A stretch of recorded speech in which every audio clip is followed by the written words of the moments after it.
Hello, so it's been a little while since I filmed a video. To say that the chickens took over my brain was an understatement.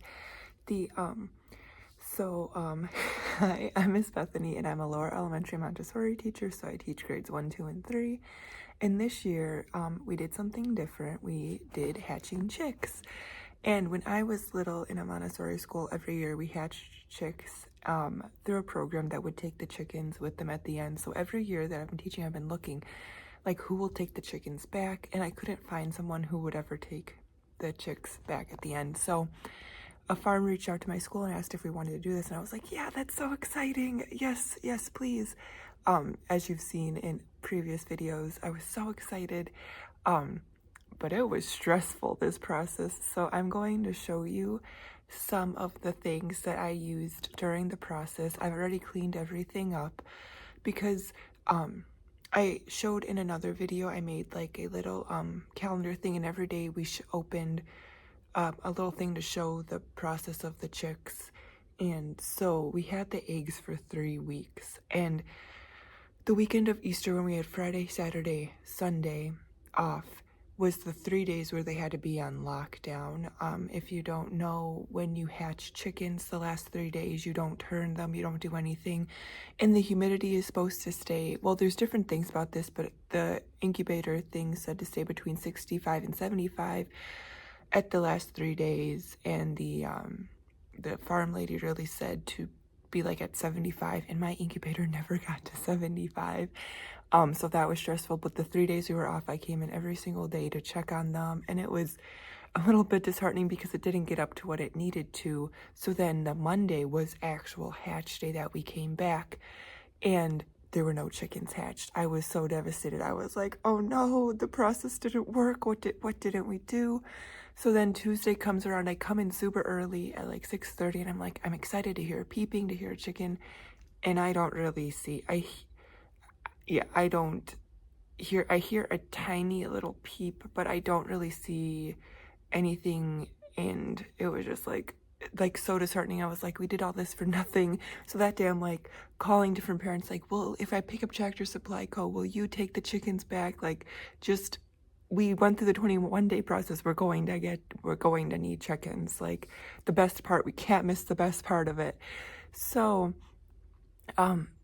Tuesday happens, and I see a peep, or a pip, which is like when the chicken starts, and then it's supposed to zip, so pip to zip.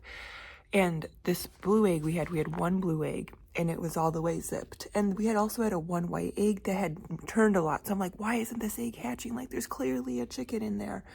So, and then also a brown egg, and none of the green eggs hatched, but a brown egg had a pip in it. And so I was like, okay, but that brown egg turned over and a bunch of stuff drained out. And I was like, okay, no, I'm not gonna, like, that's obviously something didn't go correctly.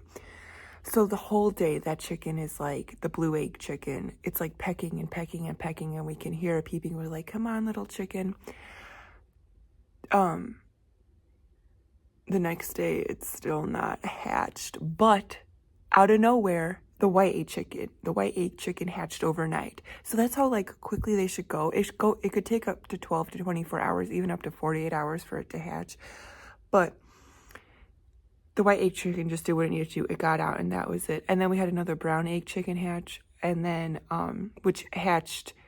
We saw basically that one hatch. It happened at lunch and recess, so that was fine. And then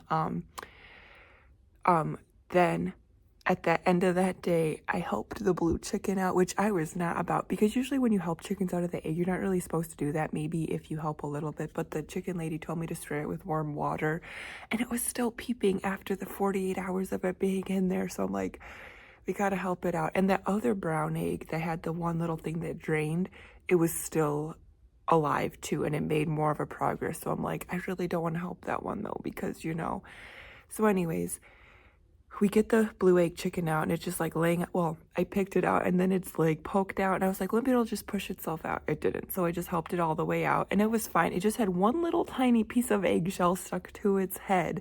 My goodness. It was such a process. I had one teacher holding it, and then I was like sweating so much, like, what am I doing? Obviously I had gloves on. but that chicken turned out to be fine. It turned out to be like a gray chicken. That was Blueberry, and he was a cute chicken. He had like egg yolk stuck to his head the whole time, so he looked a little bit different than the rest of them. But besides that, he was a perfectly normal chicken.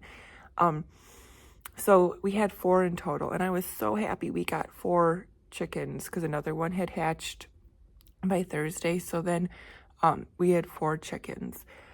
So my plan was, well, I'll show you my plan here in a second, because then the very last day, that one was still peeping, and I wasn't going to do anything to it, but the chicken lady was going to come, and we had to leave quickly because my sister came to school with me the other day because she helps with the chess team, and we had a chess tournament to get to it at completely different hours away from the school. So I was just like, I don't want the chicken lady to try to open it and take forever. So I'm just like, my sister's like, come on, you gotta help it. And I was like, but I was trying not to help any of the other chickens out of the eggs, because you never know what can happen with that. There might be a problem. And then what if we have a dead chicken just in the incubator? Like, that wouldn't be fun.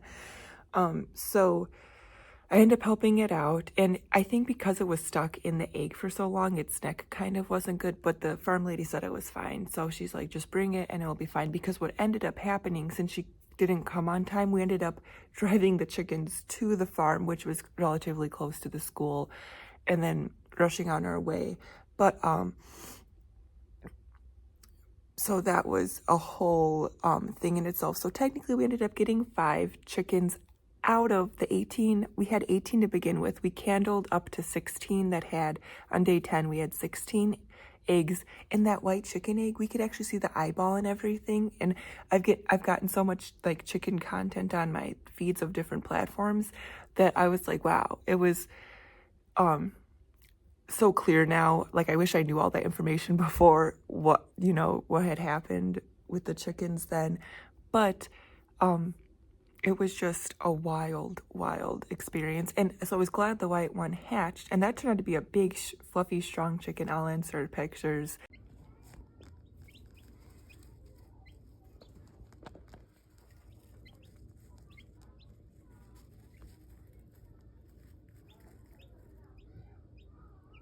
Here at the end of a lot of things, but what I want to show you now are the different things I used for hatching the chickens. Okay, so what my plan was to just use a box and a chicken lamp, because that is what I used to do as a child. Apparently, that is a huge fire hazard. So I had already bought the chicken lamp. But then I was panicking those 3 days. I was like, this whole school's gonna set on fire.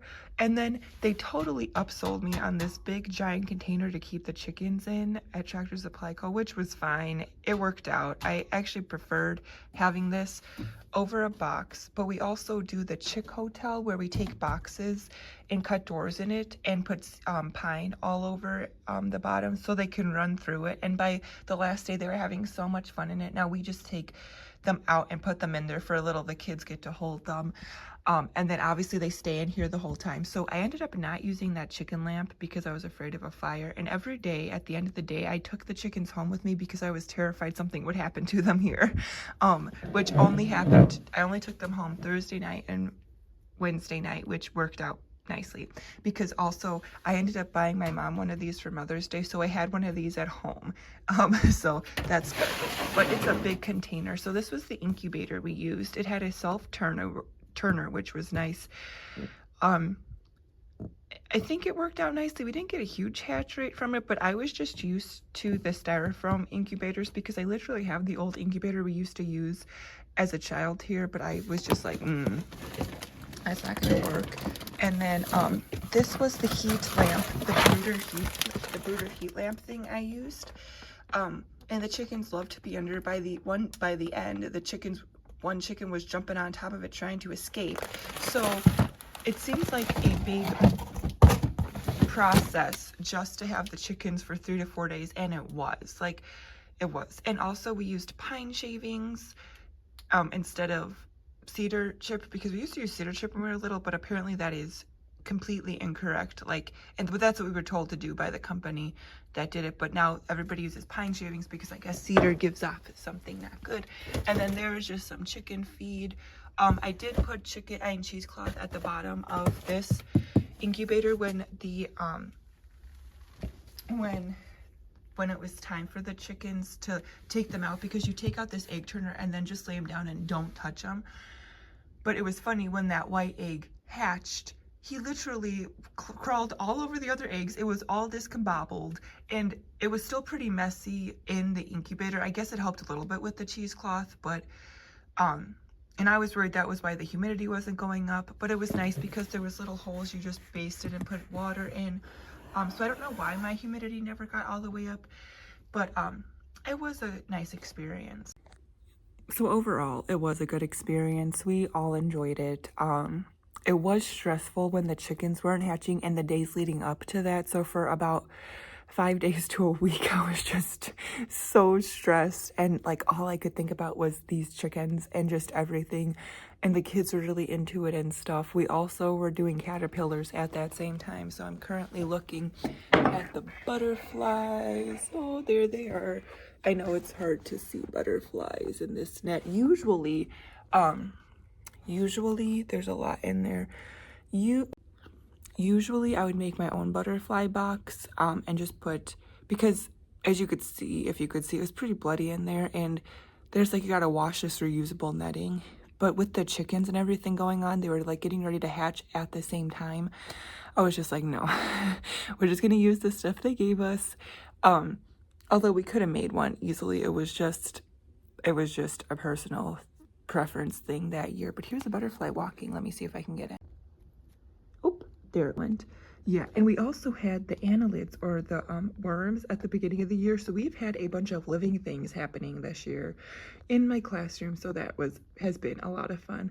But thank you for watching. Let me know if you have any questions. I'm not an expert on taking care of chicken eggs, but if you have any questions about like how the kids liked it, or how it all went, you can let me know. But it was a nice experience. So thanks for watching.